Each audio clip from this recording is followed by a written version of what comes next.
4, 5, 6, 7. Tapos, i-click mo yung B. Ayan po mga ka-repairman, ready. Positive, ito yung negative. Siyempre kapag may pinaghirapan ka, pinag-ipunan ka, merong importanteng documents, kailangan makapal na safety balls ang gamitin mo. Ito mga ka-repairman, safe na safe ka kapag meron kang ganito. Importante ay baon na baon sa pader, mas maganda. Or kung gusto mo, barenahan mo, itox mo lang maayos para hindi mahugot, hindi matanggal.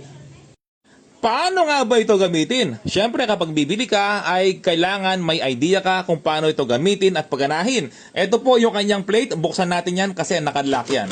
At wala yan battery sa loob kasi nga hindi pa nagagamit. Okay, buksan po natin to gamit ang ating susi para matanggal yung cover niya po sa harap. Ayan, tanggal na mga ka-repairman. Tapos ipasok mo yung susi, counterclockwise lang. Ayun, tapos clockwise. Tanggal na po. Okay, tapos alisin mo yung susi, ibabalik mo lang kung paano mo nakita yung pagkakalagay po niya. Okay, tapos ibabalik mo yung cover na plastic, yung kanyang plate mga repairman. Ayun, tapos meron kang makikita sa loob, lagayan ng battery, lalagyan po natin ng battery yan. I-press mo dito, ayan na po siya. Tapos ito yung battery po natin na bago.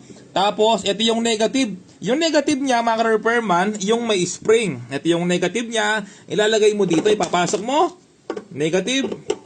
Tapos ilalagay mo ulit yung negative dito sa ilalim. Tapos positive sa taas. Ayan po. I-check mo yung polarity, positive, negative para hindi po kayo magkamali, no? Ito yung positive, ito yung negative ng ating polarity.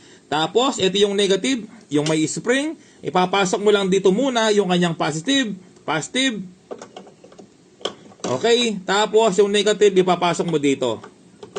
Ganyan lang po kadali. Okay, tapos ilalagay mo yung kanyang cover na plate. Tapos meron push button dito yan kapag gusto mong mag-iba ng password. Ito po yung push button na ipipress po ninyo. Okay, so ngayon po mga repairman, syempre subukan po natin yan.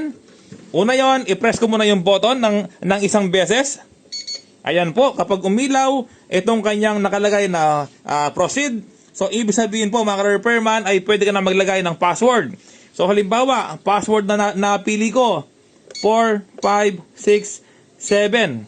Tapos, i-click mo yung B. Ayan. So, nakaset na po siya. Ngayon, ipadlock po natin. Ngayon, buksan natin.